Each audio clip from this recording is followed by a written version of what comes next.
JD Vance এখন পাকিস্তানে daily প্যাসেঞ্জারি করছেন। আজকেও তিনি পাকিস্তানে গেছেন। ইরান আসবে কিনা জানা নেই নেগোসিয়েশন টেবিলে। তবে একথা অস্বীকার করার উপায় নেই যে ইরান এবার ভালো রকম বাঁশ খেয়ে গেছে, কারণ ইরানের একমাত্র লিভারেজ ছিল স্টেট অফ হরমুজ। ইরানের দুটো লিভারেজ ছিল, একটা স্টেট অফ হরমুজ আর একটা হচ্ছে যে ওরা ওই আরবের দেশগুলো অর্থাৎ বাহারিন, কাতার, কুয়েত, দুবাইয়ের ওপর অ্যাটাক করছিল। ওই অ্যাটাকটা কাউন্টার প্রোডাক্টিভ হয়ে যাচ্ছিলো, কারণ আরবের দেশগুলো এমনিতেই রেগে আছে, রাইট? সো ওদের প্রতিবেশীদের রাগি দিয়ে তো ইরান পরিষ্কার বুঝতে পারছে ভুল হয়েছে।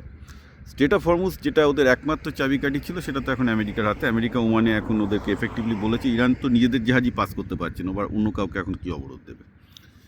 এবং করতে গিয়ে দেখুন কী হলো, ইরান ভারতের জাহাজের উপর গুলি করে বসলো এবং ভারতের সাথে ইরানের সম্পর্ক খারাপ হয়ে গেল। ব্যাপারটা হচ্ছে এই যে পুরো ব্যাপারটা এখন যেভাবে হচ্ছে, আমেরিকার কাছে যদি চীন এবং যায়, চীন এবং ভারত যদি আমেরিকার কাছে যায়, আমেরিকা বলবো ভাই তোমাদের জাহাজ আটকাচ্ছে, তোমরা ইরানের বিরুদ্ধে আক্রমণ করো, আমি তো তোমাদের জাহাজকে ছেড়ে দিচ্ছি, আমি তো তোমাদের জাহাজকে আটকাচ্ছি না, রাইট? আমেরিকা তো চীন আর ভারতের জাহাজকে আটকাচ্ছে না, আটকাচ্ছি ইরান। হলো তোমরা ইরান আটকাচ্ছে, তোমাদের এত টাকা দিয়ে তোমরা নৌবাহিনী পুষছো, তোমরা তাদের কাছে যাও, আমরা শুধু ইরানেরটাকে আটকাচ্ছি। এটা আমরা করতেই পারি, আমরা ইরানের সাথে যুদ্ধে আছি, আমি ইরানের নৌবহর, এটা লেজিটিমেট যুদ্ধে যে আমি ব্লকেট করেছি, যুদ্ধে blockade is a very state strategy. In fact Trump তো বলছে যে আমি যদি বুঝতাম যে ব্লকেটটা তো এফেক্টিভ হবে, আমি তো বোম টোম না মেরে ডে 1 থেকে ওমানে ব্লকেট বসাতাম, তাতে আমার খরচও কম হতো, ইরানে বোম ফেলারও দরকার হতো না।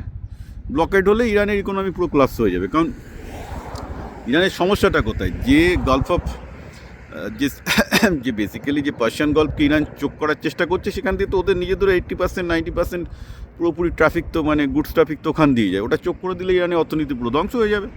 তো ট্রাম্প তো এখন মজায় আছে, মানে এখন আমেরিকার দুদিক থেকে ভালো। এক হচ্ছে এই যে তেলের দাম বাড়ছে, তেলের দাম বাড়লে তো আমেরিকার অয়েল লবির প্রচণ্ড ভালো, যার জন্য কালকে একজন ডেমোক্রেটিক সেনেটর বলেছেন যে ট্রাম্প যুদ্ধটা ইচ্ছা করে লাগিয়েছে যাতে ট্রাম্পের যারা ডোনার, মানে এখানে আমেরিকায় কেউ, আমেরিকার পলিটিক্স হচ্ছে কর্নি ক্যাপিটালিজম, এখানে ট্রাম্পকে সাপোর্ট করে অয়েল লবি তো নাচছে, কারণ অয়েল লবির পার্সিয়ান গল্প বন্ধ থাকলে অয়েল লবির তেল অত্যন্ত দাম বেড়ে গেছে। অর্থাৎ দাম বেড়ে যাওয়া মানেটা কি, আমেরিকা প্রচুর তেল এক্সপোর্ট করছে, আমেরিকা তেল থেকে প্রচুর টাকা লাভ করছে এখন, কারণ একমাত্র এখন এফেক্টিভলি সবচেয়ে বেশি অয়েল এক্সপোর্টার। ভেবে দেখুন, আমেরিকার কাছে 3টে দেশের তেল, আমেরিকার নিজস্ব ফ্র্যাকিং তেল, কানাডার তেল, ভেনেজুয়েলার তেল, ইরানের তেলটাও নিয়ে নেবে 2 দিন বাদে, আমি বলে দিচ্ছি, that's not going to happen. তো বেসিক্যালি এতগুলো দেশের তেল ইউএস বিক্রি করে বেশি দামে বিক্রি করছে, সেল কোম্পানিগুলো শেয়ার পুরো ফুলে লাল হয়ে যাচ্ছে। এই জন্য ডেমোক্রেটিক সেনেটাররা বলছে যে ট্রাম্প তো যুদ্ধটা ইচ্ছা করে লাগিয়েছে, আর ও স্টেট অফ হরমুজ এখানে বসতে হবে। ট্রাম্পও দেখতে পাবে যুদ্ধ করে কী হবে, স্টেট অফ হরমুজ ব্লক করে রাখি, যতদিন ব্লক করে রাখবো তেলের দাম বেশি হবে, আমাদের ইনকাম বেশি হবে, আমাদের মতো লোকজন মানে আমেরিকায় জিনিসপত্রের দাম বাড়ছে। অবভিয়াসলি আমি কালকে গিয়ে দেখি যে সব মাছ ফাছ সব কিছু জিনিসের দাম বেড়ে গেছে, মানে আমার কিন্তু বাজারে যেতে ভয় লাগছে, সব কিছু জিনিসের দাম দেখছি 20-30% বেড়ে গেছে। কিন্তু ট্রাম্পকে যারা ডোনার তারা লাভ করছে, ইরানের কিছু করার নেই, ইরান শিখছে আর কি বসে বসে। তো বেসিক্যালি যেটা হচ্ছে সেটা হচ্ছে এই যে বেসিক্যালি যে যে এখন মানে আমি এটা আগেও বলেছি এখনও বলছি, সেটা হচ্ছে এই যে যুদ্ধ কিন্তু মানে ইউএস আমার ধারণা ইচ্ছা করলেই অনেক দিন আগে থেকে থামিয়ে দিতে পারতো, থামাবে না, কারণ এটাতে আমেরিকার লাভ হচ্ছে, আমি পরিষ্কার দেখতে পাচ্ছি। এখন ইরান মধ্যখানে ফেসে গেছে, ফেসে বসে থাকুক, এখন আইআরজিসি গো ধরুক, যতদিন মানে কতদিন না খেতে পেয়ে থাকে দেখ, তো শেয়ার মেন্টালিটি তাদের না খেতে পাওয়া মানে থাকলেও তারা তো সাধারণত মাথা নোয়ায় না। কিন্তু পুরো ব্যাপারটা হচ্ছে সবাই মধ্যেখানে ঝুলে গেল। আমি আবার বলেছি এই এই এই জিনিসটা কালকেও বলেছিলাম, এই যুদ্ধের সমাধান করতে পারে চীন এবং ভারতের অ্যাকচুয়ালি এক হয়ে ইরানকে চাপ দিয়ে বলা উচিত তুমি যা করো আমেরিকার সাথে করে নাও, কিন্তু আমাদের জাহাজ তোমাদেরকে পার্সিয়ান গল্পে যেতে দিতে হবে।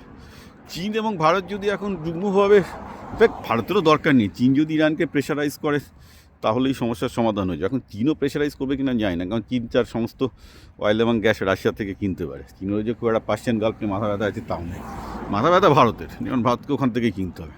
কারণ ভারতের এখন আমার তো মতে ইরানকে চাপ দেওয়া উচিত, এছাড়া তো আমি সামনে কোনো সলিউশন দেখতে পাচ্ছি না। কিন্তু ভারত কি মিলিটারিলি অ্যাগ্রেসিভ হবে? আমি তো বলবো যে ভারতের যদি বিশ্বগুরু হতে চায়, ইরানের বিরুদ্ধে এখন মাসল ফ্লেক্স করা উচিত, উইথ রিজন, যে বেসিক্যালি যে ভাই আমরা তোমাদের বিরোধিতা করছি না, তোমাদের সাথে আমার ঝামেলা নেই, কিন্তু আমার জাহাজকে বার করতে না গেলে আমি ডেস্ট্রয়ার পাঠিয়ে, আমি মানে ইন্ডিয়ান অয়েল ট্যাঙ্কারগুলোর সাথে ডেস্ট্রয়ার পাঠিয়ে দেওয়া উচিত।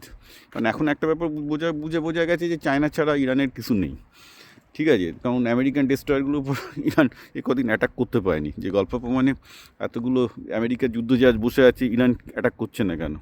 কারণ আমি আগেই বলেছিলাম যে চায়না জিপিএস লোকেশান দিচ্ছে না, কারণ ট্রাম্প ওদিক থেকে চায়নার সাথে চুক্তি করে নিয়েছে যে চায়না ইরানকে আর জিপিএস লোকেশান দেবে না, রাইট? ফলে জিপিএস লোকেশান না দিলে ইরানের মিসাইলগুলো অন্ধ, তো কাকে করবে কেউ তো আমার তো মতে স্টেট অফ হরমুজ দিয়ে ভারতীয় জাহাজ অনায়াসে বেরোতে পারবে, that should not be much of A problem যদি চায়না হেল্প না করে।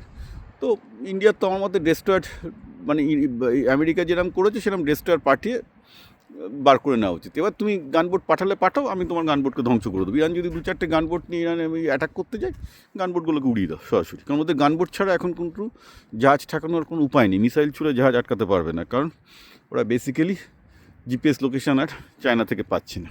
আর ভিজুয়াল রেঞ্জ অ্যাটাকে সাধারণত মুভিং অ্যাটাক করা খুব মুশকিল।